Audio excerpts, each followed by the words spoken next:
Hello everybody, and welcome back to the Kingdom Hearts 3 playthrough. So, last time we finished San Francisco, and unlike every other Disney World that we have visited over the course of this game, San Francisco, or whatever the last world that you visit in Kingdom Hearts 3 is, you will not be booted out to the world map. Because, and the reason for that is that it's going to fling you right into the beginning of the end game of Kingdom Hearts 3. So they give you enough time to make sure that you are prepared and you are happy before continuing. And I mean, for me, brilliant. Thank you so much, because it means that I can do this part, which, as you can tell, it's a little bit on the long side, but it is okay, because we are going to have a wonderful time exploring the city. And, I mean, as you can imagine, this place is quite big. I think this is one of the things, once again, of creating a big open space, not necessarily allowing full exploration of it during the main world itself, which then makes the final thing seem a bit empty once you're done with it, because you've potentially got a lot of things to collect and you've not necessarily got the major incentive to do so,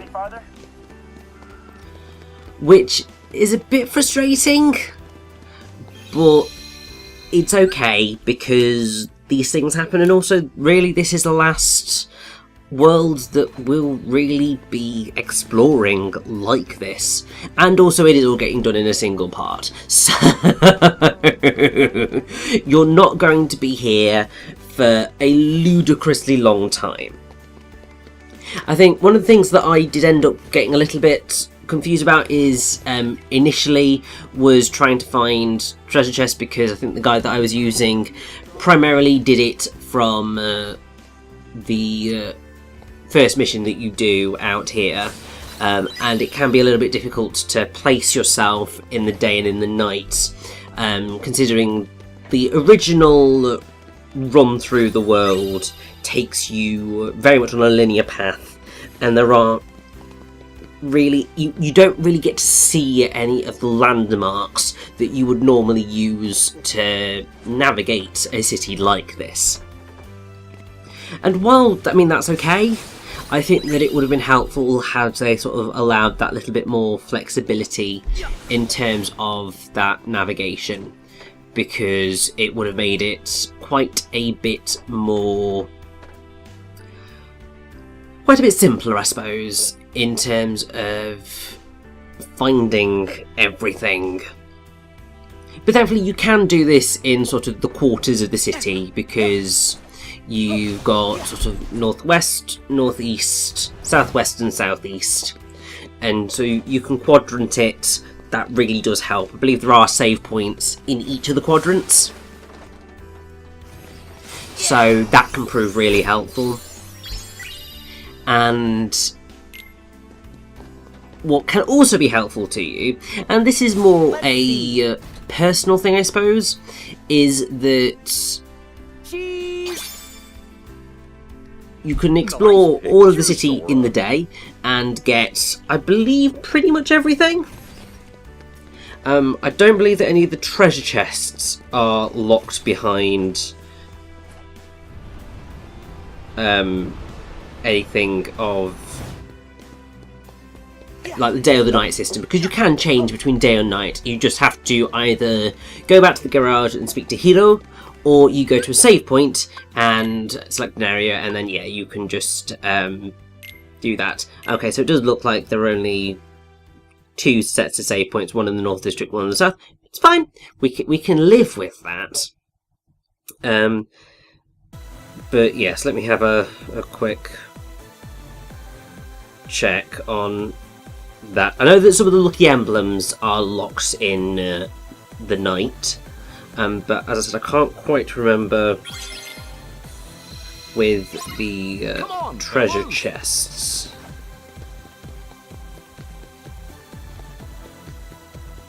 But the key thing that you want to know is that you can explore during the day. You will face no Heartless whatsoever, so you can pick everything up to your own satisfaction. Like, do what you like, it's fine. Also, oh my god, Stitch!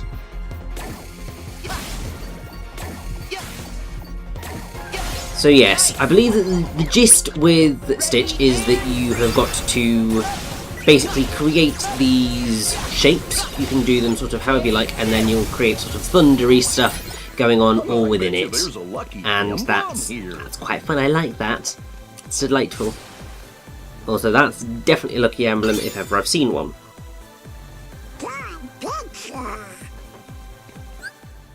So yeah, having had a nosy through a guide, yes, you can indeed pick up every single treasure chest in either the day or the night. It's just the lucky emblems that there are certain ones which are specific to day or night.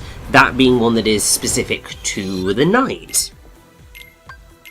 And I mean, I think that's quite a cool thing, being able to, you know, change the time is awesome. Obviously, what would have perhaps been better, but also ultimately there's not really much of a point to it, would have been allowing for there to be a day-night cycle, so it naturally switched between day and night. But I think that's probably asking a bit too much of the developers. Not that they couldn't do it if they wanted to. I mean, I'm pretty sure they pulled it off for Final Fantasy 15. It's been such a long time now since I played Final Fantasy 15 that I can't remember whether it did have a day or night cycle. I'm pretty sure it did, because you go to sleep in it. So it's possible, but I think in this game, considering none of the other worlds have a day-night cycle, it really doesn't make sense to implement a naturally occurring day-night cycle and just sort of having a kind of cut between the two. It's quite helpful. And I have to say, those guys are men after my own heart, in the sense of going, did you get that new phone? Now, my old one works perfectly fine, so I just kind of stuck with that. And yeah, I am going to continually get a little bit lost as I explore the city, because I have no idea where I'm going half the time. I'm trying to find certain landmarks. I'm just like, I'm sorry, what? The bridge? Which bridge? There's too many of them. It's just one of those things, really. But at least the game does say you're getting too far away from the centre of the map. Go back. It makes you aware of these things. But yeah, so I think it's something that they could have done, but really, it's not needed. And honestly, I do just quite. It's fun exploring both of them, no matter which kind of look and feel, because they do have their own aesthetics to them. So obviously, nighttime San Francisco is very neon. I suppose very Tokyo in the grand scheme of things. Whereas daytime San Francisco is very San Francisco in terms of it looks very Americanized with the skyscrapers and all of that, apart from, you know, everything else that signifies Japan. That's the whole thing of a hey, I think that's a lucky hybridized city. I mean, ultimately, when I was writing my book, which you can buy on Amazon.com and .co.uk, which obviously, as the person who wrote the book, because it's my book, I would recommend you buy, obviously, because that would be nice. One of the things that I really wanted to do, it's not something I necessarily explored a lot, but it is that idea of a hybrid city of the people from various different cultures coming together and creating a city that reflects all of those cultures. I suppose in a way it is in that idealised world, and also that was a wonderful bit of something that you don't have to worry about so much anymore. That was my hitting the 100 pixel limit, which doesn't exist now. So it's clearly very much dated this playthrough. It's fine. But yeah, it was something that I wanted to explore and, I mean, do a little bit.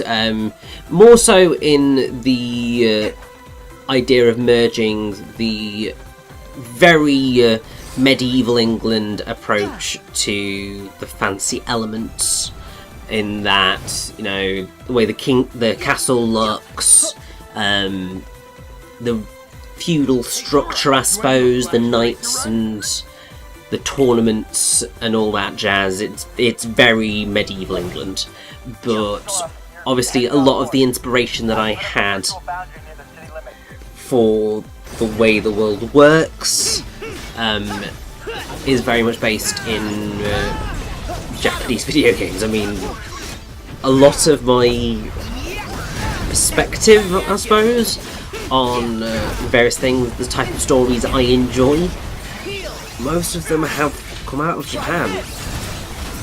And so that's how I sort of... that's the gaze through which I looked at it. I mean, ultimately, if you think about it, most Japanese RPGs, no matter how Japanese they ultimately are, they all end up taking inspiration from that whole idea of medieval England. Even if they don't necessarily intend to do so, a lot of them have those same structures in place. And so, yeah, it was one of the things I really wanted to do, sort of, yeah, hybridising. And I think, going forward, when I eventually, well, it's not going to happen on book number 2, which I have currently started, but I think certainly book number 3, and probably going forward, is something I'd like to go back and explore a bit further. Because at the end of the day, and this is sort of maybe going a little bit over the top, maybe being a little bit naive, but I do honestly think that people are better when they work together. And while, you know, people are assholes, and there are a lot of assholes in the world, I do still think that people are stronger when they work together, and that humanity can do amazing things when there is teamwork. And in my writing, in some little way, I want to try and show that. And I mean, I like how this part is basically just turning into Richard talks about his books. But hey, we're exploring San Francisco. I've done a lot of these exploration videos in Kingdom Hearts 3 at this point. And considering, you know, last playthrough, give me this. Because ultimately it's where I'm going to be really going after this point in my life, is trying to focus a little bit more on my writing. And it's something that I am just really nerdy about anyway, so it makes sense. Before I continue with that, however, this is another Flantastic Flans. I can't remember which one this is. I believe that it's called the Honeydew one, but it looks a little... well, it's not really a watermelon. I think it is, yeah. It's a weird fruit that we don't really have. The idea is that you've got to keep bouncing on the flans to get a high score. I did not do a very good job there. But it's fine, I will return and it'll be okay. Yeah, I got a meh response there. It's fine, we'll come back later. It'll be good. So, yeah, what I was saying is sort of the whole working together thing. It works, and a lot of literature that I see about these days, not necessarily read it, but a lot of the bigger narratives are about people destroying each other. I mean, obviously, when I'm recording this, one of the biggest TV series of the last decade has just come to, well, a couple of TV series that were the biggest TV series of the past decade have come to a close. But the one which has been sort of seen as the biggest TV series of the last decade, Game of Thrones, has come to a close. Obviously, a lot of the way in which that series has been portrayed, I suppose, not necessarily how it's been written, although there is part of that, I believe. I can't say too much because I haven't actually ever watched the show. I know it's weird, a geek who hasn't watched Game of Thrones, what is wrong with them? But it's a lot of people backstabbing, screwing each other over to get power, and while that is reality, you can't help it. I mean, I was just watching a new series on Netflix called The Society, which was basically like Lord of the Flies, but with parallel universes and all sorts of crazy stuff. And that sort of followed the same thing of when put into difficult situations, people turn on each other, and ultimately I want to try and put a slightly more optimistic worldview out there. And I suppose it actually links into a film that did not do very well at the box office, which was Disney's Tomorrowland, which was directed by Brad Bird. Which, yeah, it did not do very well at the box office. It didn't do very well critically either. But that was a film about optimism and how the way in which humanity is at present, anyway, is sort of, it creates a self-fulfilling prophecy. Because everything we see is negative, everything we see is destruction and horror and people being awful to each other. And so that's how we expect the world to be, and so that sort of, we just live with it. But if you actually started looking at trying to be positive, presented narratives of people working together, presented stories where people aren't complete and utter assholes to each other, don't actively attempt to screw each other over, that can sort of only lead to maybe even just one person slightly reevaluating how they have acted towards others, and that might just help start the world to be a better place than it is now.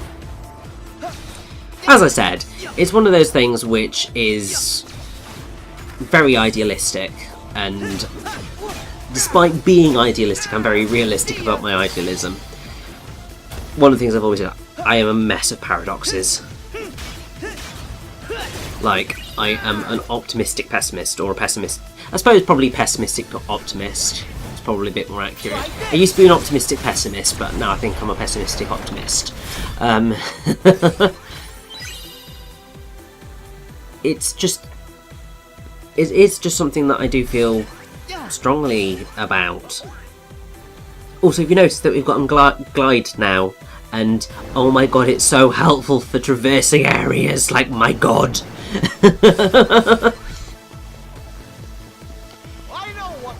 But yeah, I suppose it's something that I've begun to feel stronger and stronger and stronger about as time has gone on. And I don't know whether part of that is having gotten distance from the bullying that I went through when I was at school, having looked at the chaos and really settling in and honing in on the fact that what I want to do with my life is just make people happy. Obviously not at my own expense, obviously, because, like, seriously. While I would, you know, like to help people, make people happy, I'm still as fallible as anybody else. But even if it's just a start, even if it's just a small little light, at least then I can feel like I'm doing my bit, trying to do my bit to sort of make the world a better place. And I do wish that more people would think like that. I mean, this is going on a tangent, but really at this point we're riding on things, so what the hell else do you expect? It goes into that whole thing of voting in elections. So many people go ahead with the viewpoint of, what's the point in me voting, it's not going to make a difference. But actually, it does. Because the second everybody starts thinking, oh, who cares if I vote, it's not going to make a difference, you're going to end up with quite a big number that is going to have an impact. If every one of the people who says, I'm not going to vote because it's not going to matter, actually voted, then they could change the direction of so many decisions. Whether that would be for the better or not is a different kettle of fish entirely, because everyone has their own different views on what is best for people. But I do feel very strongly about the fact that people should go out and vote. Find out what the people who are standing for election, what a referendum is for. Go out, research what you're making a decision on, and then exert your right to your voice. Because then you know that you've done your bit, and even if the decision doesn't go your way, you can still sort of say, well, it was the democratic process. Obviously there are other issues that you can throw into that, a la fraud within elections and so on and so forth, which can drastically change how you view a thing. But when you're speaking generally, that's sort of the viewpoint that I tend to take. I mean, I suppose that it is something that has become more important to me now that I have worked in a council. So I have seen the impacts that people's votes have, and I've seen sort of the, you know, whatever you think, your vote does matter, because it could be the vote that makes the difference. There have definitely been cases before where winning or losing is down to one vote. I mean, I'm pretty sure that in my borough's most recent local elections, there was one candidate who won by 7 votes. That was it. That was the margin between them getting their seat and not getting their seat.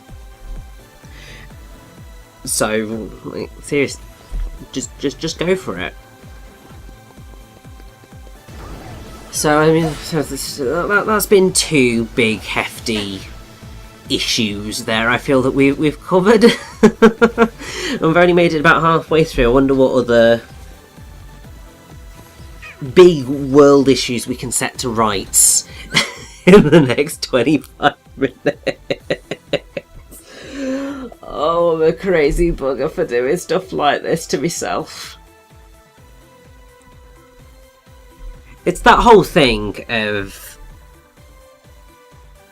when I get to the end of a playthrough, my brain just goes, nope, just shut everything down, you're done, you're out of here, and it's just like, no, me, you've not even hit the finale of the story yet. Like, come on, chop, just shut up and get on with it. Hey, when have I ever been one for doing things the easy way? Also, I love that we're basically just going Central District, South District, Central District, South District in just sort of 5 seconds there. It's the joy of how markers turn out, and I believe that this is a... I don't know if it's this particular one or not, but there is a really sneaky chest here that is not noticeable in the same fashion as other ones, because that's the thing that you need to break, but there's no real signal that is a thing, because most of the other things that you will have seen throughout the game have massive X markers on them, or they look really out of place. Those things don't really look out of place, so I was just like, what thing are you telling me to smash? I'm not the Hulk, I don't just, you know, willy-nilly destroy things.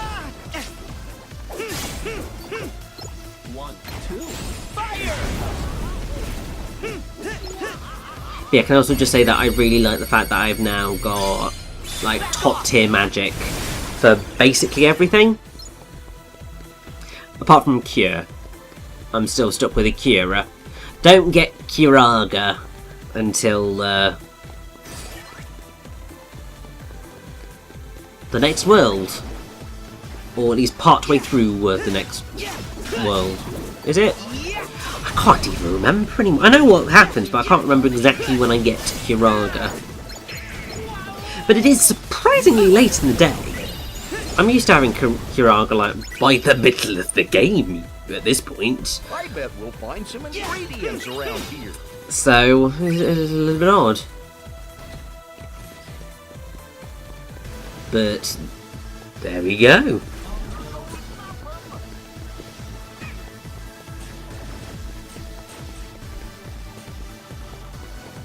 So I suppose since nothing else is quite coming to mind at the minute, I have to say that I really would quite like to see a sequel to Big Hero 6.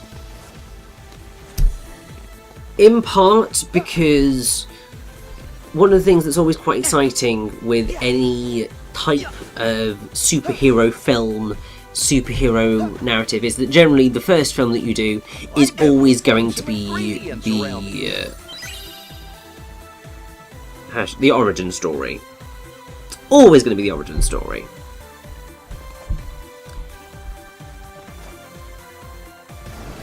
And once you've gotten that origin story out of the way, that frees you up to explore a lot more about the characters and the worlds that they inhabit. There's a lot more sort of exciting stuff that can be mined and looked into. And it's why I think that Spider-Man Homecoming was, despite what some people have said, a really strong Spider-Man film, because by that point we were all majorly sick of seeing the Spider-Man origin story again and again and again.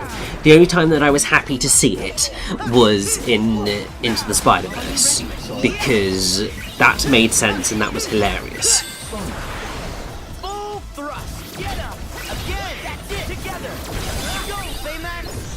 I think it's also why for example, the Marvel Cinematic Universe has ended up working so well is because, I mean, if you look back at pretty much all of those original films, like the original Iron Man, the original Captain America, the original Thor, none of them are phenomenal. They're very good, but they're not stellar. Obviously, I can't necessarily say that Iron Man 2 or Thor 2 The Dark World were better.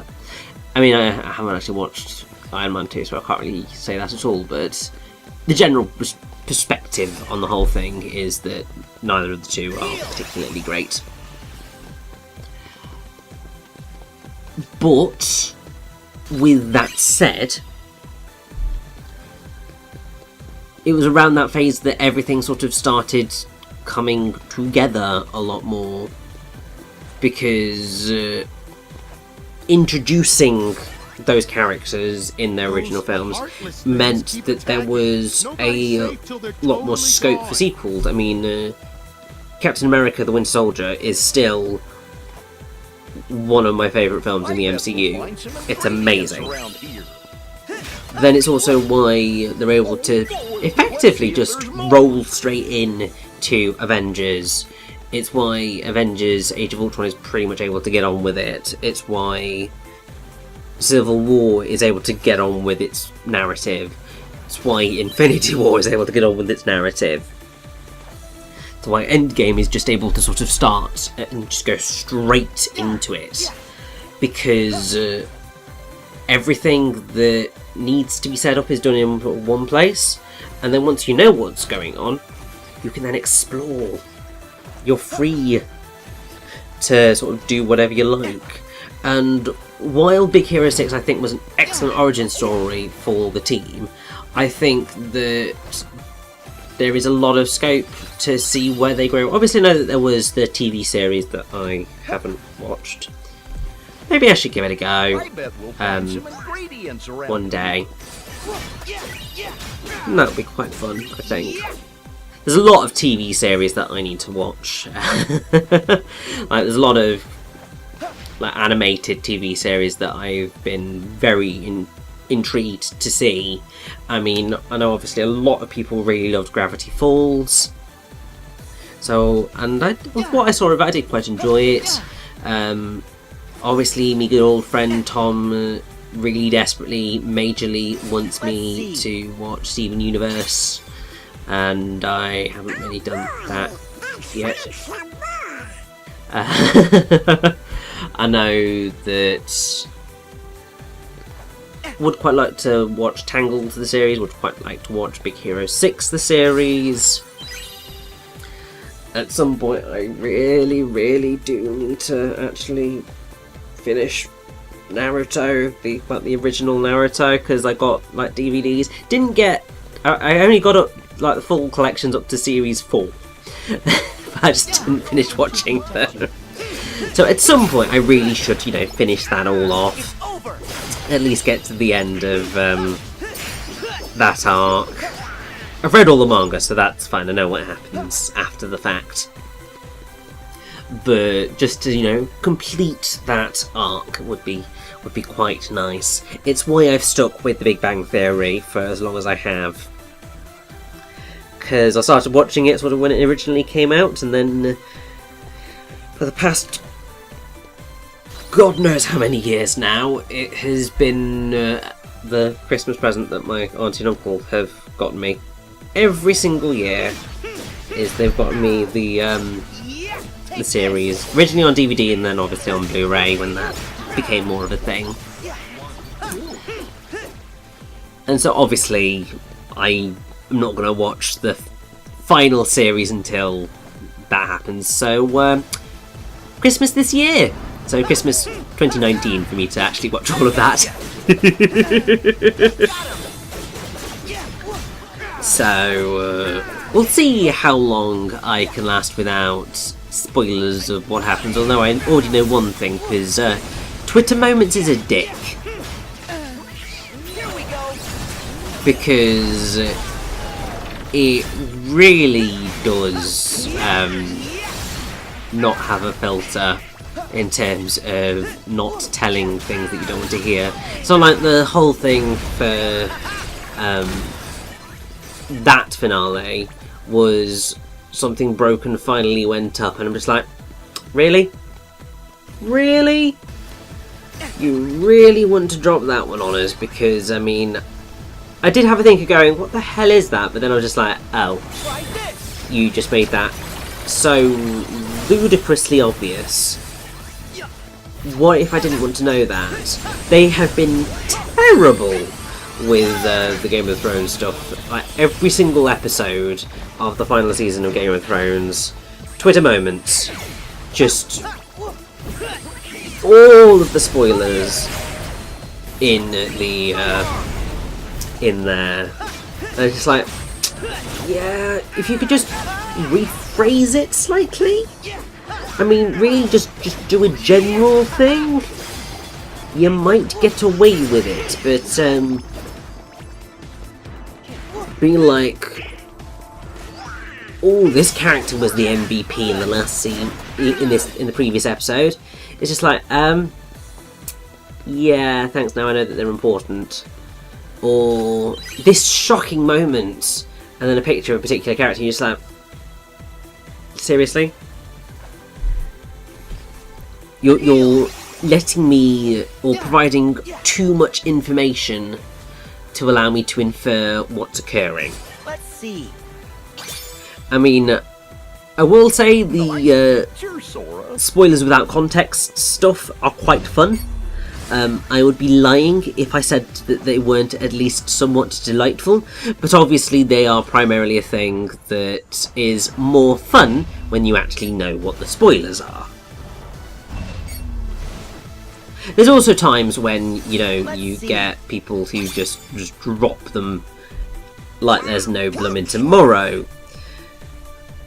I mean, I would say Tom Holland and Mark Ruffalo, and they have been known to drop a good old spoiler without realising it. But the one that annoyed me recently, actually, was for Detective Pikachu, because the interviewer basically went to ask a question, just being like, so I don't really want to spoil anything, but have you ever played X, or played an X? I'm not going to say it, because if you've not watched Detective Pikachu and you want to, I will leave that surprise up to you. It's not really that much of a surprise. Anybody who's played the game can probably figure it out. But it's one of those things of just like, so it's effectively the twist of the film. I mean, it's one of two twists. And it's just like, so you're just going to leave that right out in the open there? You're going to ask that question, leave the cut in, and the film's not even out yet? Yeah, that's a smooth move on your part, lady. Yeah, I was not very happy with that one. It did make me quite grumpy. And I suppose it's one of those things with spoiler culture in general. If some people are way too pernickety about it, but on the flip side, half the time there's a lot of fun in the surprise of things that happen. Like, I don't think that Aerith's death in Final Fantasy VII Let's see. would have had nearly as much impact as it did originally, were it just sort of as known as it is now. It just wouldn't have happened. Equally, I don't think that the Star Wars Empire Strikes Back, the no, I am your father, that wouldn't have had nearly as much impact if people knew about it going in. Initially. Obviously, both of those things have become so ingrained in popular culture that, honestly, how can you avoid them? It's like knowing that Bruce Willis is dead at the end of The Sixth Sense. Or, well, he was dead the whole time he was a ghost. Come on, fellas. Like, they're all things that you can't avoid those types of spoilers. But, I mean, what a lot of people say is generally the good hallmark of a movie is if it's still a good movie, still impactful, even if you know what's going to happen. And that is true. The best movies are ones where you can know the surprises going in and still feel shocked, feel sort of emotional about them. But equally on that point, sometimes a surprise can be really special and actually make you care more about a particular moment than you perhaps would do if you knew about it going in. I mean, there's a couple of moments that were in Avengers Endgame that when I saw them in the cinema, because I didn't know about those certain bits going in, they just made me really, really happy. And I will look back at those particular moments a lot more fondly because I knew that they were a thing. Well, because I didn't know that they were a thing going in. So they caught me off guard and just made me smile. And so I think it is that mixture of people just need to be considerate, I suppose, of other people. Because not everybody's going to be able to watch everything as it comes out. Some people will be waiting weeks before they can see a certain thing for one reason or another. So just be considerate of those people, because if you got to have that experience without knowing what was going to happen, then you should provide the same courtesy to others. I mean, it's exactly the reason why, despite the fact that, you know, Kingdom Hearts 3 has been out for a good few months now, I've not really said anything about the endgame, funnily enough, of the story. I've sort of just steered clear.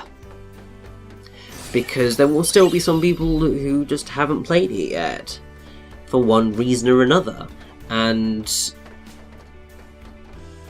you just want them to be able to experience it as you experienced it, I suppose. Maybe that's another of my sort of overly idealistic viewpoints. But hey, it is what it is. I am who I am. These types of things are the things that I think about and I care about. Also, yeah, there is a really, really cheeky treasure chest which is hidden on one of these girders. And it was one that it was I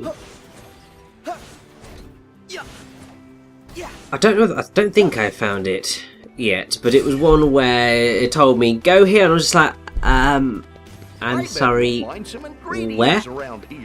And yeah, it was on one of the girders, because yeah, it was telling me to go look at the platform under the bridge. I'm just like, as I said, which bridge? There's far too bloody many. But I believe that actually you can just spot it just in the distance now. Just tilt the other way. I think I nearly caught a glimpse of it. It's basically sort of right around here. So it's very tucked away, and if you're not looking, you are not going to spot that one. But we are getting very, very close now to having picked up everything. So, yes, we are missing one lucky emblem. And, I don't know whether we're missing any treasure chests. Oh, clearly I just forgot to look at treasure chests because I am a Muppet. No, that's every single treasure chest. So we are just looking for one final lucky emblem. And then it is time for us to leave San Francisco and head on to the end game of Kingdom Hearts 3. Like, I mean, I still can't quite believe that Kingdom Hearts 3 is a thing that came out, that I have played, that I'm doing a playthrough of, and that it's gonna be over soon-ish. I mean, it's still, in terms of, like, timescales, I'm still gonna be here for, like, another 2 months. But in the grand scheme of things, that is not a long time at all. Like, that's really not a long time. And that's really insane to me. There's just all these things coming together at once, and yeah, it's going to be a very, very strange day for me when I do finally reach that point.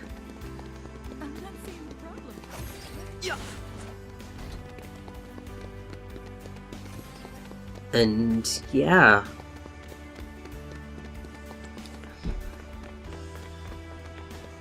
God, it's those moments where you sort of sit down and just go, look at what I have achieved. I mean, random person talking over video games on the internet is not much, but it is still, having put a decade of my life into this channel, it's been a big thing. And oh good, we can make some stuff at the bistro. Yeah. So a little bit of chopping. I believe those are onions. I have to, I'm not the biggest fan of chopping onions.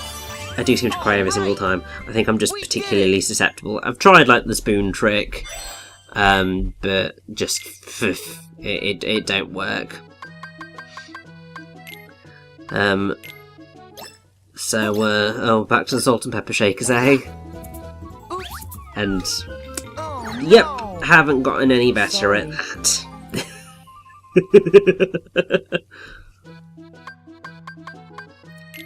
But fingers crossed we'll be fine with the egg. Nice. Thank God we ended it with an excellent. So I mean, it was sort of a little bit of a roller coaster there. We had an excellent, we had a too slow, too terrible, and then we've had an excellent again. So sort of, we really are roller coastering through there. But managed to do all of Le Dessert. So that's good. We've done all of Les Poissons. It's just the others that we haven't finished. But it's fine, I will do them eventually, just not before the end of the game. So, now that all of that is done, there is really only one thing that we can do. And that's get ourselves prepared for the fights that lay ahead, because pretty much from the second we leave San Francisco to the final boss of the game, there's going to be a deluge of cutscenes, there's going to be a deluge of boss fights. There is only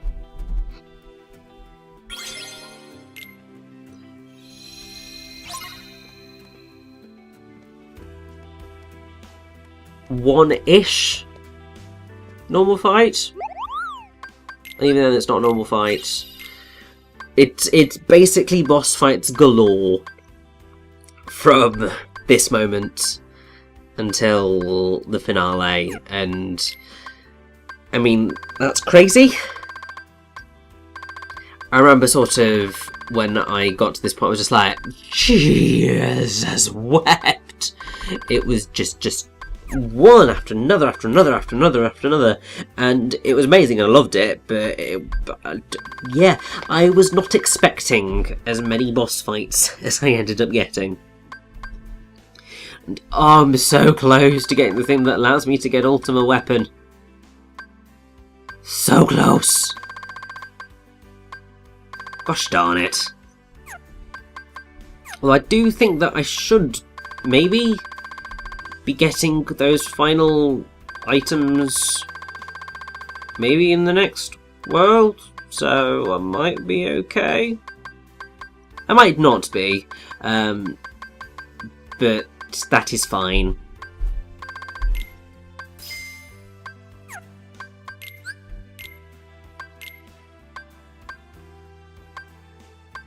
But hey, what I'm probably going to do is upgrade Wheel of Fate to its maximum, because it is going to be the Keyblade that I'm going to really get the most use out of as we go into the finale. But I am going to give the Nano Gear a little bit more love, because obviously it's not really had a lot of time to grow. We'll also give the Happy Gear some love, because it was pretty close. So I just thought, you know what, I'm just gonna get it to its final point. I wanted to try and make as many of these Keyblades maxed out as possible. Unfortunately, you required to get a lot of Damascus, which you can do in the Gummy Ship, but at this point in time I wasn't really doing that, so I didn't.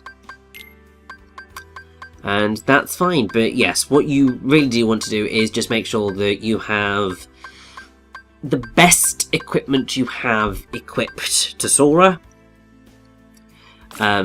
Because, I mean, while Proud Mode is never going to be stupidly challenging for you in Kingdom Hearts 3,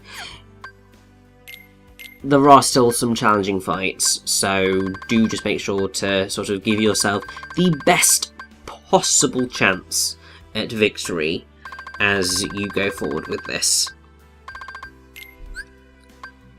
But I will say I am very excited for what we are about to experience.